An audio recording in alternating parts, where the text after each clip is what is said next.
तेनालीराम हर बार अपने दिमाग का इस्तेमाल करके ऐसा कुछ करते थे कि विजयनगर के महाराज कृष्णदेव दंग रह जाते थे। इस बार उन्होंने एक तरकीब से राजा को अपने फैसले पर दोबारा विचार करने को मजबूर कर दिया।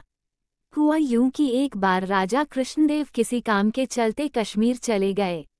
वहां उन्हें एक सुनहरे रंग का खिलने वाला फूल दिखा। वो फूल महाराज को इतना पसंद आया कि वो अपने राज्य विजयनगर लौटते समय उसका एक पौधा अपने साथ लेकर आ गए। महल पहुंचते ही उन्होंने माली को बुलाया। माली के आते ही महाराज ने उससे कहा, देखो, इस पौधे को हमारे बगीचे में ऐसी जगह लगाना कि मैं इसे अपने कमरे से रोज देख सकूं।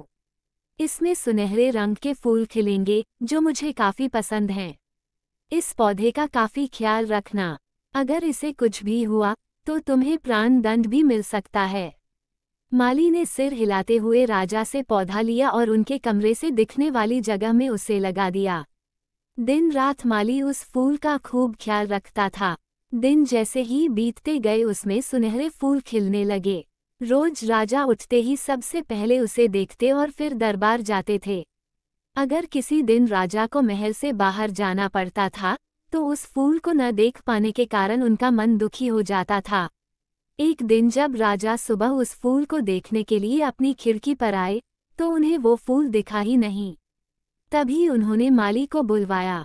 महाराज ने माली से पूछा, वो पौधा कहाँ गया?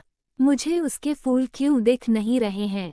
जवाब में माली ने कहा, साहब, उसे कल शाम को मेरी बकरी खा गई। इस बात को सुनते ही उनका गुस्सा 7वें आसमान पर पहुंच गया।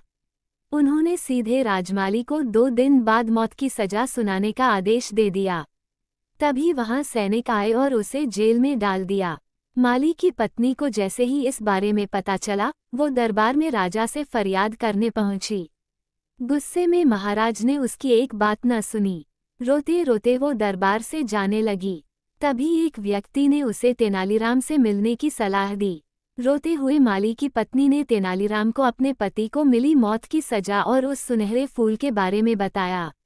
उसकी सारी बात सुनकर तेनालीराम ने उसे समझा बुझाकर घर भेज दिया। अगले दिन गुस्से में माली की पत्नी उस सुनहरा फूल खाने वाली बकरी को चौराहे में ले जाकर डंडे से पीटने लगती है। ऐसा करते करते बकरी अधमरी हो गई। विजयनगर राज्य में पशुओं के साथ इस तरह का व्यवहार करना मना था। इसे क्रूरता माना जाता था, इसलिए कुछ लोगों ने माली की पत्नी की इस हरकत की शिकायत नगर कोतवाल को कर दी।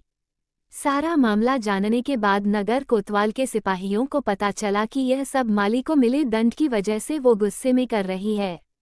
ये जानते ही सिपाही इस मामले को दरबार में लेकर गए। महाराज कृष्णराज ने पूछा कि तुम एक जानवर के साथ इतना बुरा व्यवहार कैसे कर सकती हो? ऐसी बकरी जिसके कारण मेरा पूरा घर उजड़ने वाला है। मैं विधवा होने वाली हूँ और मेरे बच्चे अनाथ होने वाले हैं। उस बकरी के साथ कैसा व्यवहार करूं महाराज? माली की पत्नी ने जवाब दिया। राजा कृष्णराज ने कहा, तुम्हारी बात का मतलब मैं समझ नहीं पाया। ये बेजुबान जानवर तुम्हारा घर कैसे उजाड़ सकता है? उसने बताया, साहब, ये वही बकरी है जिसने आपके सुनहरे पौधे को खा लिया था। इसकी वजह से आपने मेरे पति को मौत की सजा सुना दी है। गलती तो इस बकरी की थी, लेकिन सजा मेरे पति को मिल रही है। सजा असल में इस बकरी को मिलनी चाहिए, इसलिए मैं इसे डंडे से पीट रही थी। अब महाराज को ये बात समझ आई कि गलती माली की नहीं, बल्कि बकरी की थी। ये समझते ही उन्होंने माली की पत्नी से पूछा कि तुम्हारे पास इतनी बुद्धि कैसे आई कि इस तरह से मेरी गलती के बारे में समझा सको? उसने कहा कि महाराज, मुझे रोने के अलावा कुछ भी नहीं सूझ रहा था। ये सब मुझे पंडित तेनालीराम जी ने समझाया है।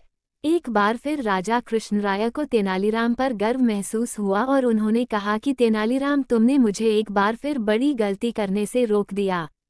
ये कहते ही महाराज ने माली का मृत्यु दंड का फैसला वापस लेते हुए उसे जेल से रिहा करने का आदेश दिया।